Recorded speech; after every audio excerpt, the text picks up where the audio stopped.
You may never have heard of Forest Lodge before, but you will be hearing a lot about it in the future because this is intended to be the permanent home for William, Catherine, George, Charlotte and Louis. Prince William is paying £30,000 every single month to live in a cottage on royal land.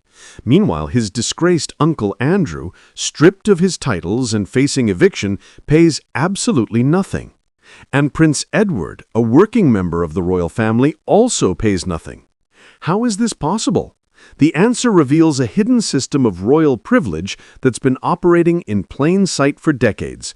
And what I'm about to expose will change everything you thought you knew about how the royal family really operates. Stay with me, because the truth about who pays what and why is far more shocking than you could ever imagine. Before we dive in, there's something I need to share with you.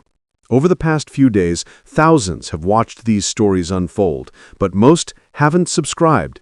If you're one of them, I invite you now to join us. Subscribe to Crownverse so you never miss the next chapter in this unfolding royal history. Let's start with what's happening right now, because the contrast couldn't be more stark. Prince William and Princess Kate recently signed a 20-year lease for a property called Forest Lodge. It's not a palace. It's not even particularly grand by royal standards. It's described as a modest estate cottage on the Windsor grounds. And for this property, William is paying approximately £30,000 per month in rent. That works out to £360,000 per year. Let me repeat that. The future King of England is paying over £250,000 annually to rent a home on Crown Estate land. Now, this information comes from independent property valuations, conducted by two respected firms, Hamptons and Savills, and the arrangement has been confirmed by multiple royal sources speaking to outlets including The Times and The Telegraph. The rent is paid entirely from William's private income from the Duchy of Cornwall, which generates over £23 million annually for the Prince of Wales. So yes, he can afford it. But that's not the point. The point is that he's paying it at all, and he's paying what experts confirm is the full market rate for such a property. Compare this to his uncle, Andrew Mountbatten Windsor. The man formerly known as Prince Andrew, Duke of York, until he was stripped of those titles in October 2025. Andrew lives in Royal Lodge, a sprawling 30-room mansion also on the Windsor estate. It's valued at approximately £30 million. It's one of the most prestigious royal residences outside of the occupied palaces. And Andrew's annual rent for this property? 1 peppercorn if demanded. That's not a metaphor. That's the actual legal term in his lease agreement. A peppercorn rent means a nominal, symbolic payment. In practical terms, Andrew pays nothing. How can this be? How can one royal pay hundreds of thousands while another pays nothing for an even grander property? The answer lies in a lease structure that most people have never heard of, and it's entirely legal. In fact, according to Brian Johnston, a property litigation partner at the law firm Denton's, who was interviewed by Hello Magazine, there's nothing technically improper about any of these arrangements. Royal leases, he explains, are no different legally than any other lease in the country. They follow the same principles, the same laws, and the same contractual frameworks that apply to anyone renting property anywhere in Britain. But here's where it gets interesting. When Andrew signed his lease for Royal Lodge back in 2003, he didn't just walk in and start living rent-free. He paid an upfront premium of £1 million. On top of that, he was contractually obligated to fund major renovations to the property, which according to reports from The Sun and Daily Mail, cost him over £7.5 million. So Andrew invested approximately £8.5 million total into securing his lease and restoring the property. In exchange for that substantial upfront investment, his ongoing rent was set at the symbolic peppercorn rate. This is a standard practice in long-term residential leases, according to Johnston. When a tenant pays a significant sum at the beginning, the landlord has already received their value. The ongoing rent becomes purely nominal. It's the same principle that applies to many leasehold properties across Britain. You pay a large premium upfront for a long lease, sometimes 99 years, sometimes even longer, and then your annual ground rent is minimal or non-existent. Now let's talk about Prince Edward, because his situation is remarkably similar to Andrew's, yet it's received far less attention. Edward lives at Bagshot Park, another substantial royal residence worth approximately £30 million. In 1998, when Edward married Sophie, he was granted a 50-year lease on the property. Initially, he paid £5,000 per year in rent and contributed over £1 million toward renovations. Then, in 2007, Edward renegotiated his lease.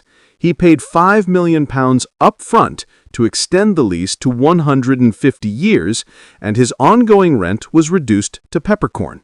Just like Andrew, Edward now pays essentially nothing in ongoing rent because he paid a substantial sum up front.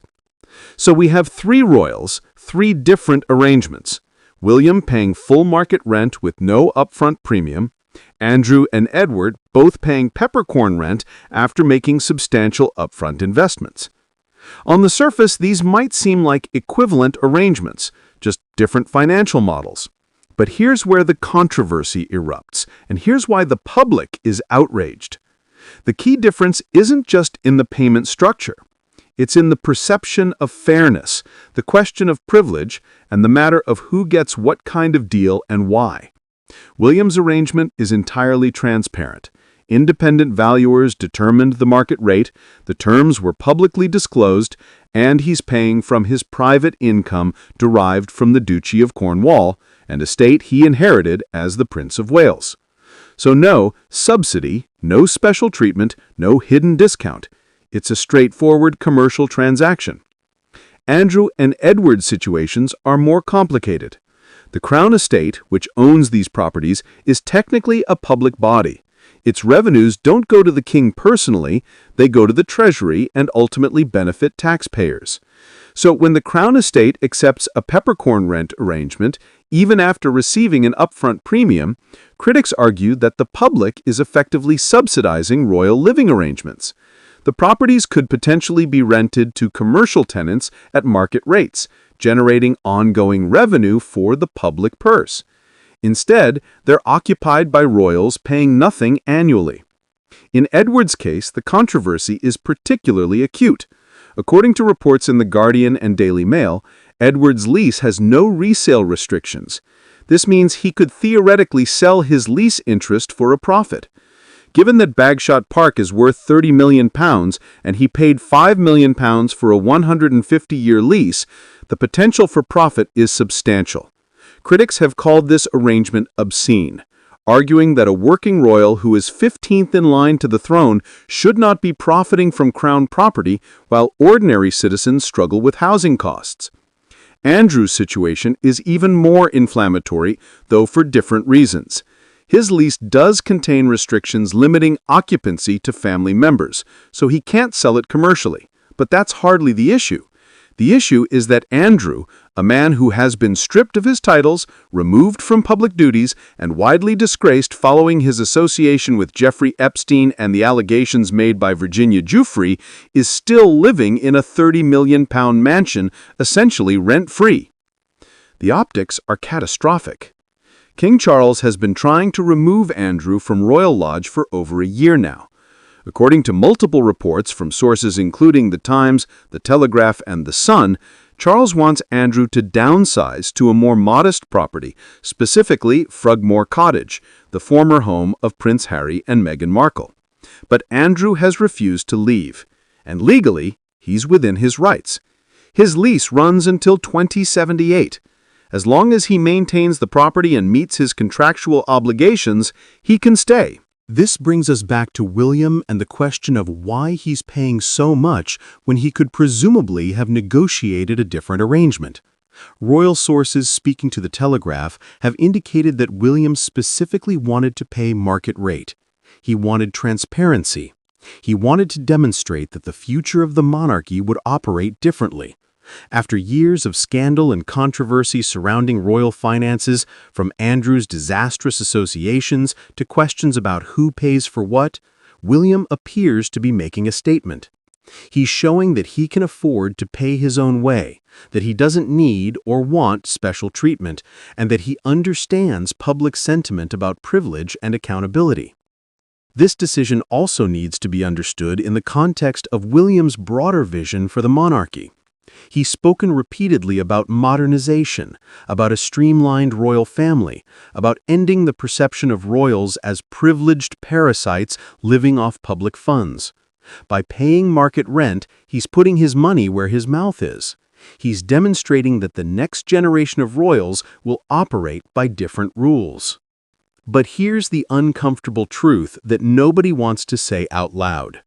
William can afford to make this grand gesture because he's fabulously wealthy.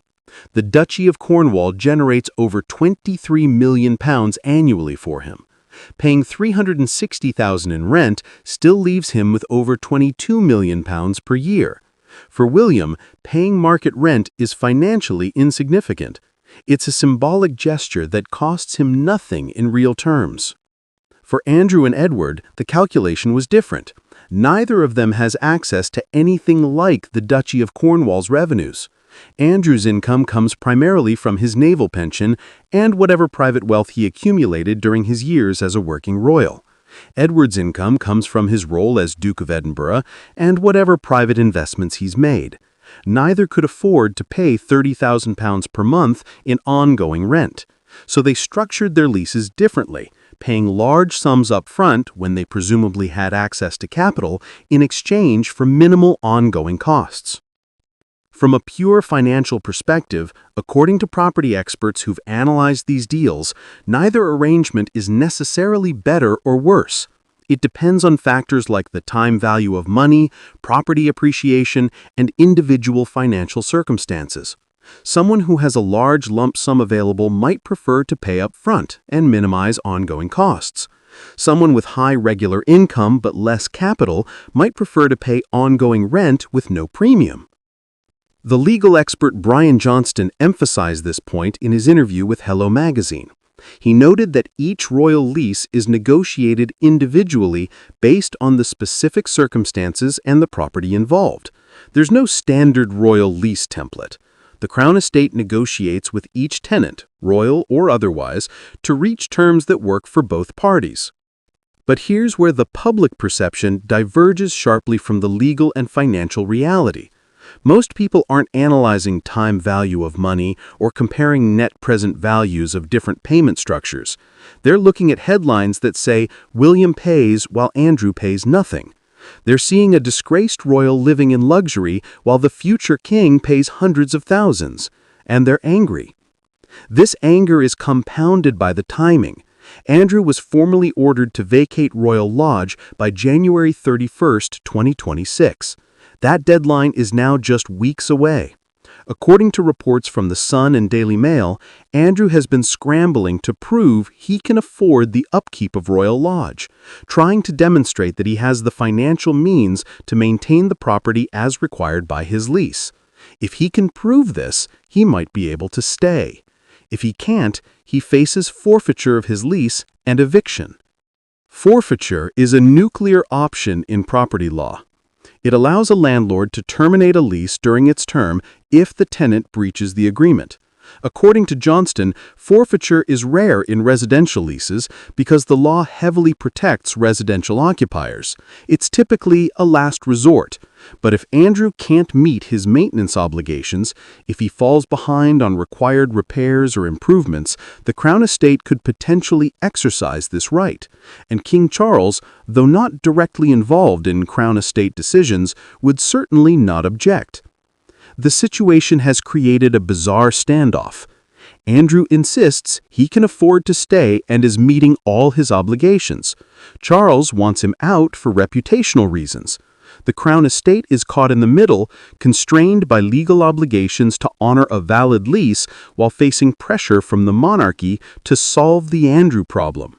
And meanwhile, William is paying market rent and being praised for his transparency while his uncle clings to his peppercorn arrangement and faces eviction. There's also the question of precedent. If Andrew is forced out of Royal Lodge despite having a valid lease, what does that mean for Edward at Bagshot Park? Edward's arrangement is structurally similar. He paid up front, he pays peppercorn rent, and he has a very long lease. If the Crown Estate can effectively break Andrew's lease by making life impossible for him, could the same happen to Edward? Royal watchers have noted that Edward, as a working royal in good standing, is unlikely to face similar pressure, but the legal principles would be the same. This is where the story becomes less about money and more about power, family dynamics, and the future of the monarchy. William's decision to pay market rent isn't really about the money. It's about positioning. It's about demonstrating to the British public that he represents a break from the past, that he won't be part of the old system of privilege and special deals. It's about distancing himself from the scandals and embarrassments that have plagued his uncles. Andrew's refusal to leave Royal Lodge isn't really about the house. It's about dignity, about refusing to accept further humiliation after already losing his titles and his public role. It's about maintaining some shred of status and refusing to slink away to a smaller cottage like a disgraced exile. For Andrew, leaving Royal Lodge would be a final admission of complete defeat. Edward's quiet enjoyment of his peppercorn rent at Bagshot Park isn't really about the financial savings. It's about the perks of royal status, about being able to live in a magnificent property that would otherwise be completely unaffordable. It's about the privileges that come with being born into the right family, even if you're 15th in line to the throne. And Charles's apparent determination to remove Andrew from Royal Lodge isn't really about the rent or the maintenance costs. It's about controlling the narrative of his reign, about demonstrating that the monarchy has standards, that disgrace has consequences, and that no one, not even his own brother, is above accountability.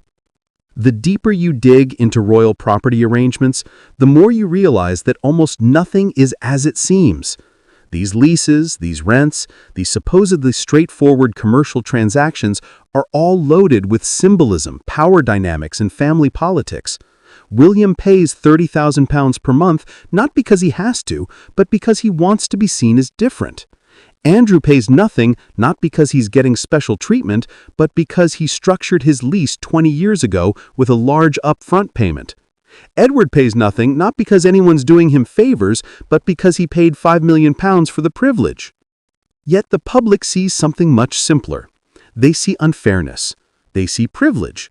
They see one rule for some royals and another rule for others. And in a way, they're not wrong. Because even though these arrangements are all legally defensible, even though they all follow standard property law principles, the fact remains that ordinary British citizens don't have the option to pay £1 million up front for a lease on a £30 million Crown property. They don't have access to Duchy of Cornwall income to pay market rent on royal estates.